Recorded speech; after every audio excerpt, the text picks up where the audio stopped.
Hello everyone, আসসালামু আলাইকুম। Welcome back to my channel. আজকের রেসিপি কাঁঠাল চিংড়ি। আর আজকের এই রেসিপিটি আমার আম্মু বানাবে। প্রথমে গাছ থেকে একটা কাঁঠাল কেটে নেব। কাঁঠালটি কাটা হয়ে গেলে এইভাবে কিছুক্ষণ রেখে দিতে হবে যেন কাঁঠালের আঠাটা ভালোভাবে ঝরে যায়। এখন কাঁঠালটিকে বেছে নিতে হবে। একটু তেল ভালো করে হাতে ও বটিতে লাগিয়ে নিতে হবে যেন আঠাগুলি পরে ধুলে উঠে যায়। কাঁঠালটিকে আম্মু বেছে নিচ্ছে। আর এখানে আজকে অর্ধেক পরিমাণ কাঁঠাল রান্না করবে।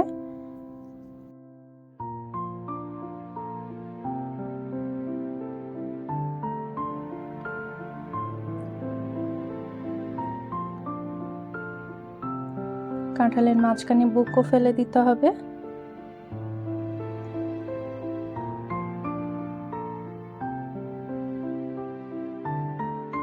কাঁঠালটি পিস করে কেটে নেবে। এইভাবে ছোট ছোট টুকরা করে কেটে নিলে কাঁঠালটি বাছতে সুবিধা হবে।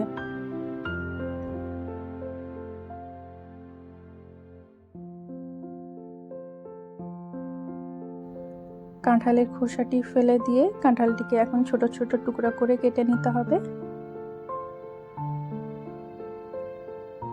আর কাঁঠালের মধ্যে যে দানাগুলি আছে এই দানাগুলি আস্তে করে বার করে নিতে হবে। এর মধ্যে ব্রাউন কালারের যে আবরণটা থাকে এটা ফেলে দিতে হবে।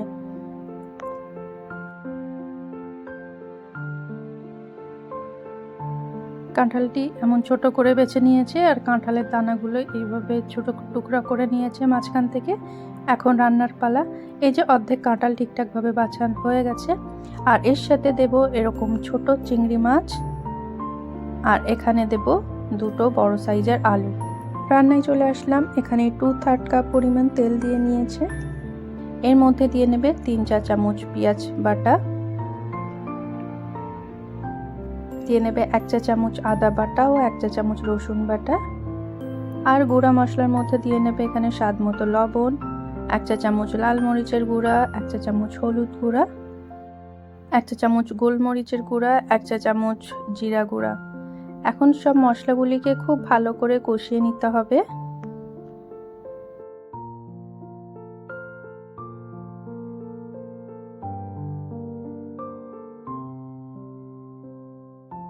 এর মধ্যে দিয়ে নেবে কয়েকটা এলাচ।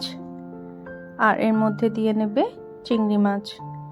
সব মশলাগুলিকে খুব ভালো করে কষিয়ে নিতে হবে।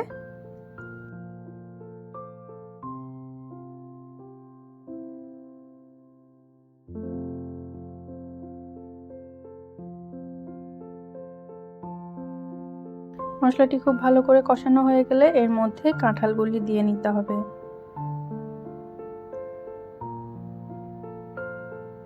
কাঁঠালগুলি মশলার সাথে খুব ভালো করে মিশিয়ে নিতে হবে।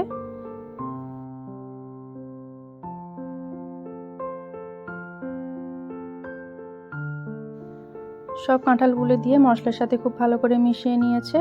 এখন 2/3 কাপ পরিমাণ পানি দিয়ে কাঁঠালটিকে খুব ভালো করে কষিয়ে নিতে হবে।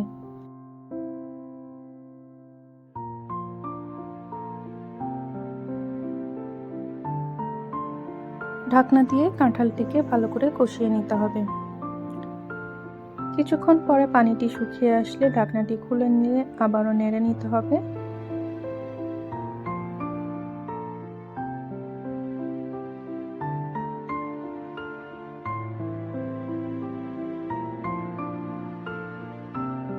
কাঁঠালটি খুব ভালো করে কষানো হয়ে গেছে। এর মধ্যে আলুগুলি দিয়ে নেবে।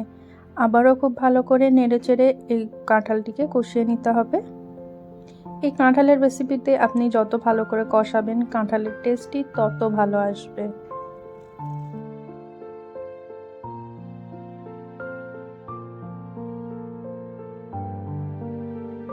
কাঁঠালটি ভালো করে কষানো হয়ে গেলে এখানে 2.5 কাপ পানি দিয়ে নেব।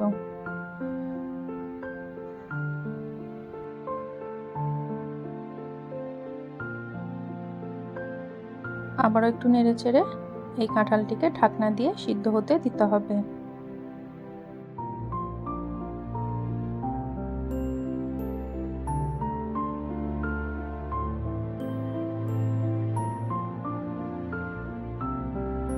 রান্নাটি প্রায় হয়ে গেছে। ঢাকনাটি খুলে নিয়ে আর একটু নেড়ে নেবে।